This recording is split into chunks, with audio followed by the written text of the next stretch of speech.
Well, we've had lots of favor in Uganda just lately.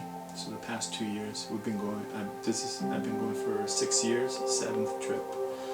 And so in the beginning it's like plowing ground, sowing the seeds.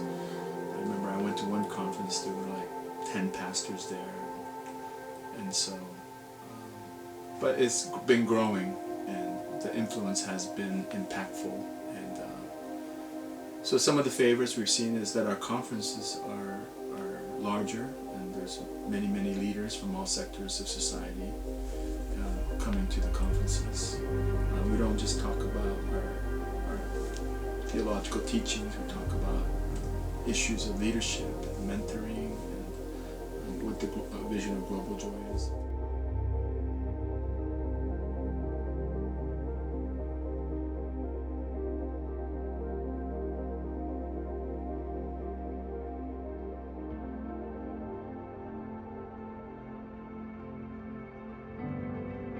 In Uganda is threefold. There's 3 pillars. The first pillar is taking a young person or a young entrepreneur or a businessman or a person with aspirations for leadership, and you shape their character. So that's the first. If you can call a person a bucket, people come with buckets and they have holes in it. And if they're a bucket, they have holes in it. And so we want to make sure that their character issues are shored up, so the bucket is all the holes are plugged up. So the second stage is to connect them with leaders in North America. So for example, if there's a young person who is an aspiring banker, then we set them up or connect them with a banker who wants to give up their expertise or things that they've learned while they're in the business realm. And so we connect them through the web, through the internet, and they connect. And they then will be mentored in the area of business acumen. And then the third stage would be then this banker in North America would promote this young leader to provide him with opportunities and resources amongst his friends or her friends, and say, hey, I've been mentoring this young leader in Africa. This person is great, has an amazing heart, and I've been teaching him or her all the skills that are needed to be a good banker or a business person or to start a business. I trust that he or she will have a successful business, and I'm having a dinner, and I'm inviting all of you to pour into this life. It's kind of like GoFundMe. GoFund my young mentor, and give this young person an opportunity to carry out their dreams and give them a head start, and so that 30 years from now, as they become successful, they would carry all those values and give back to another young person, so on, so that through generations you'll have a plethora of amazing leaders in sectors of society that are very important and crucial to the nation.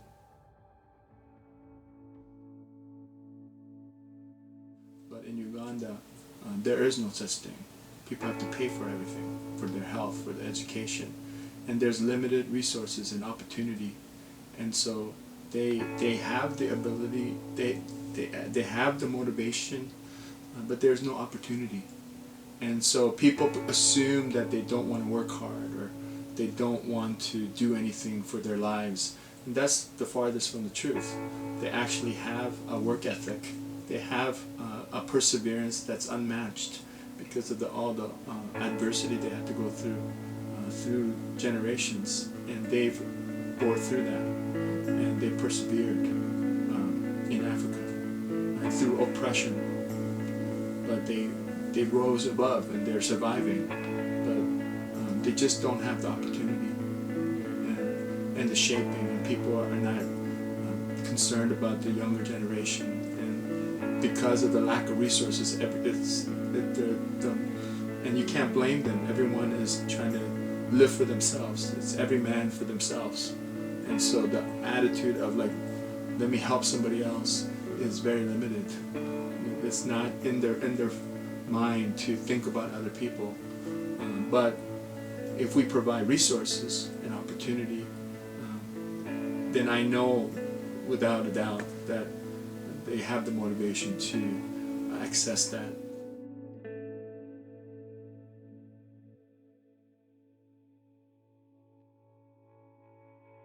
I also had a chance to meet government leaders, MPs and cabinet ministers of the Ugandan government. And we had a chance to have dinner. I met MP, his name is Paul, who was an orphan, who was mentored and had an opportunity to go to school, and is a lawyer at a top law firm and an MP, elected MP. So we see that mentoring works. And as he was sharing that story, he was tearing up and he was saying that this is exactly what Uganda needs. So we know that we're on the right track in this area. And so that's great favor because it's not every day you meet cabinet ministers and MPs of the national government.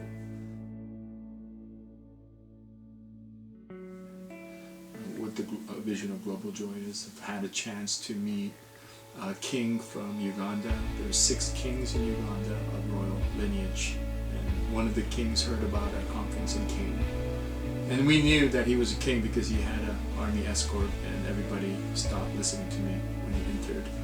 And so he was very receptive and he's been coming. We've been in contact with him even via email.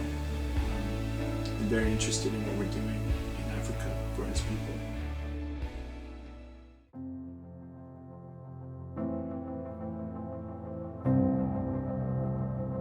Entertainment for them.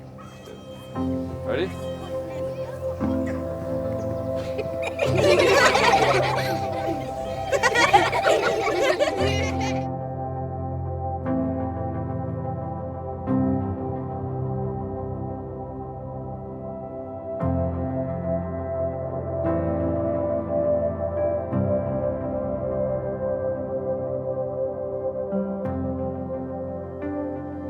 Population of Uganda is 40 million people. The life expectancy is 53 years old. Children below 18 are constituted 55% of the population, and children between 18 to 30 constitutes 23% of the population. So which means 78% of the population is children and young adults in Uganda. The most recent statistics I saw in 2015 were about 8.2 million children enrolled in elementary school. Out of that number, only 1.2 million children get to proceed to the secondary school. From there, only 900,000 students make it to high school. From there, only 180,000 students are eligible to enroll in university.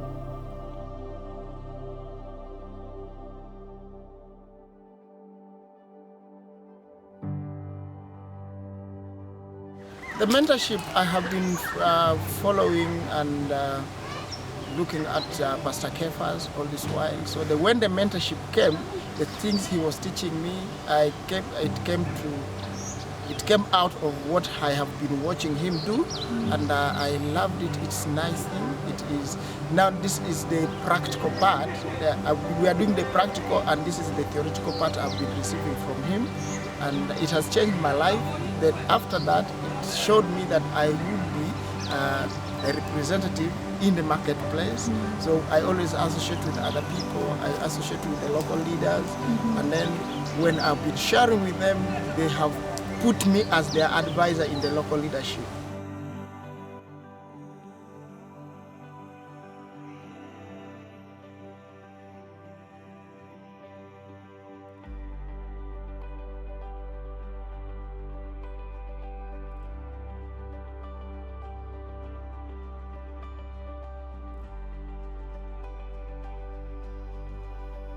Sometimes we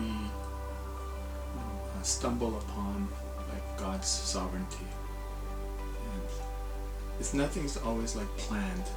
There's no a master plan that we have. The one who has a master plan is God. Right? So I didn't have any plans to do any work in Africa. to be honest with you, it's probably the last place I want to go. It's far. It's the other side of the planet. It takes 30 hours to get there. I actually just went because one of our network missions directors wanted to take me, and he was very adamant that I go to take me to the next level or whatever he meant. But I was curious about going to Africa. Why not go there once in a lifetime? And but when I went, I actually really loved the African people. And my heart was drawn to the needs in Africa. I'm the type of person that's not afraid of a challenge. So if there's a challenge, I'm usually more gravitated towards that. I like things that are hard, that are difficult, because that really proves God's power and ability. So there's like great needs in Africa, tremendous amount of need. And one of my mottos in life is the need is the call. And just go follow where the need is. And I was there, I felt the need. I had a heart for the people. Actually really connected with the African people and the culture. And so there might be some African blood in me somewhere down the line. But I think just because of my heart grew, and I would say it's the accidental sovereignty of God that we stumbled upon there.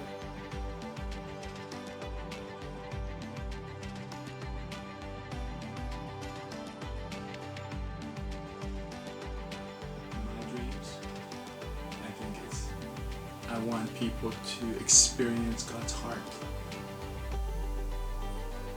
through giving, through going, through partaking. Sometimes in North America, we get busy with our lives. And comfort is the enemy of mission.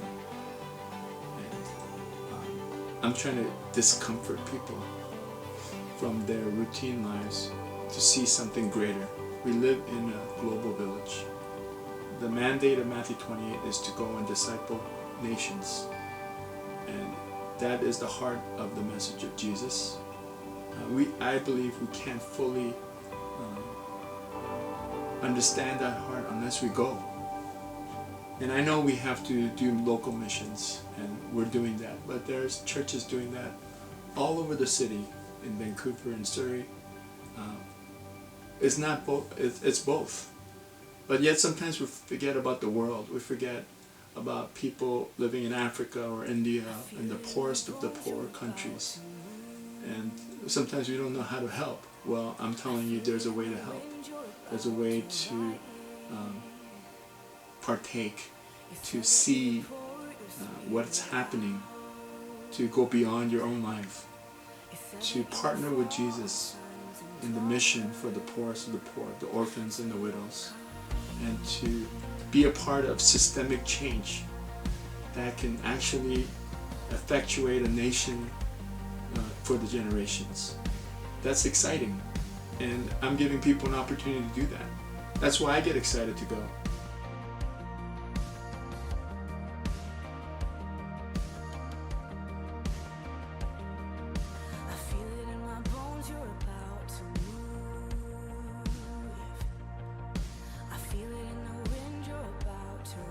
Well, I want to impact future leaders.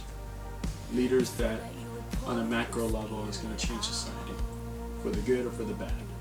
So we're talking about government leaders, business leaders, entertainment leaders that shape values, cultural values, business leaders that control the flow of money, in conjunction with government leaders that create structures or infrastructures that allows for prosperity.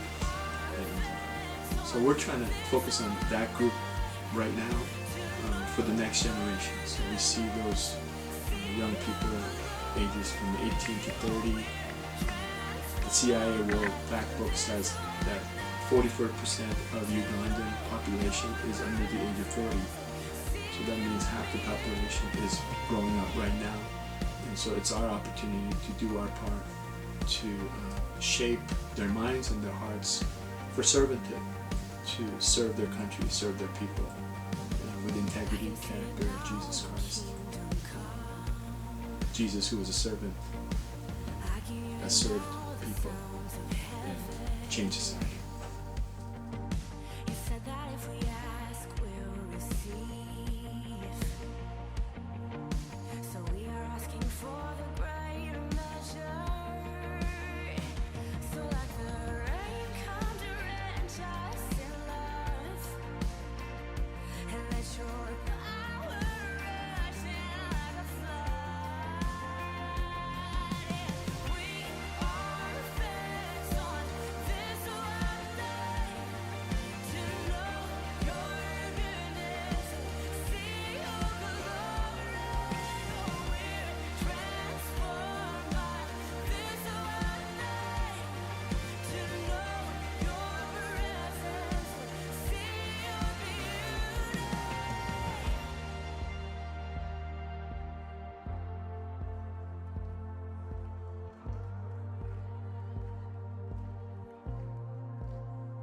So come and blow on through, Spirit move, and we're ready for you to come and